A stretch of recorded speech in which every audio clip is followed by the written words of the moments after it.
Some state lawmakers are cashing in on a perk that allows big spikes to their Percy retirement fund. 3 longtime legislators have recently been appointed by the governor to direct agencies in Idaho. So that means a pretty big bump in their salary as compared to what they might have earned as a part-time legislator. It also means a big bump in their retirement benefits. Are they cashing in inappropriately? It's nothing more than a political payoff. It's as simple as that. Wayne Hoffman of Idaho Freedom Foundation believes the retirement benefit for some lawmakers should make people livid. Here's how Hoffman explains it. A member of the legislature is considered a part-time employee. They work 3 months a year. But if they get appointed to run an agency, they get to count the years they were in the legislature as full-time employment. That can make a big difference in their monthly benefits when they finally do retire. In Senator Dean Cameron's case, if he'd retired from the legislature this year, he would have earned $8,500 a year in pension payments annually.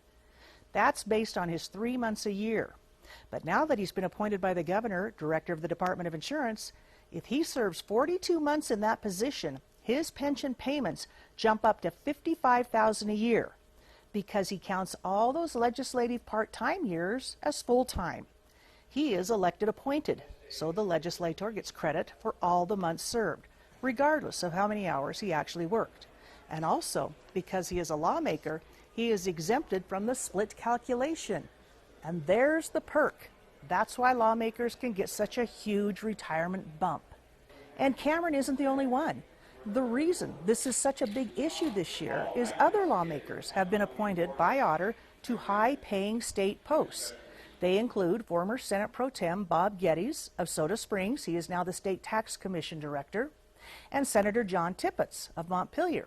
He runs the Department of Environmental Quality. I think it's an incredible amount of cronyism. And that's what it is a pension spike.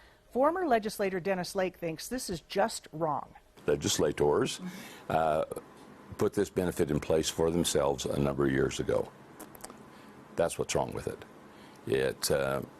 Does the mayor qualify? No. County commissioners? No. Nobody qualifies to do this except 105 legislators. This is all about, is it really right for legislators to vote themselves this kind of a benefit? Senator Bart Davis says the plan helps them hire the best people for the job. But I need to have a public policy that works, that invites quality, capable people at the prime of their career to be willing to make changes to do it.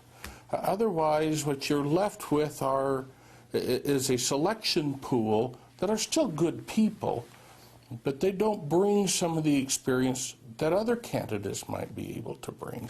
They're going to say that this is how you lure good people to be bureaucrats in state government. And it's an interesting argument. It's as if we have 1.5 million people in the state. We have 1.5 million people in the state, and only 105 of them are capable of being agency directors. Well, that's just nonsense. How do you get somebody in the prime of their professional career to look at other alternatives?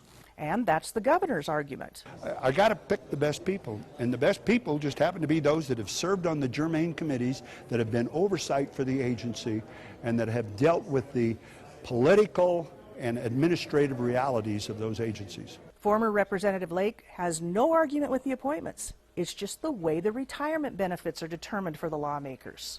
My problem, and the reason I looked at this along with other legislators, this is not something I dreamed up myself, but the problem with it is that it applies to just legislators.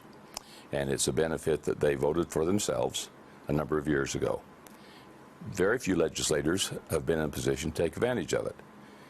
But those that can take advantage of it, it can be a huge windfall that they probably are not entitled to. I say, once again, you're going to get what you pay for. A lot of these legislators will earn in retirement more than Idaho families earn all year long working. If we weren't managing our retirement fund well, or we were putting in a bunch of rascals that weren't doing the job, well, I think we'd be having a different conversation. With few exceptions, taxpayers were able to harvest on some pretty remarkable women and men.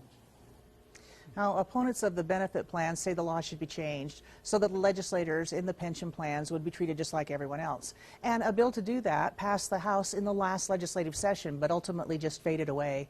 Hoffman says it's going to come up again next session. The Idaho Freedom Foundation has a website set up that tracks pension payouts, and you can find a link for that on our website at localnews8.com. It's a fascinating report with both sides feeling passionate about their arguments. And it probably wouldn't have come up had there not been 3 appointees. You know, usually it's just like 1 and then years go by. But all of a sudden this year, 3, and it kind of perked everybody up to pay attention to it. And raise some eyebrows. We'll see what happens in the next session. All right, great report. Thanks, Thank Carol. you. When we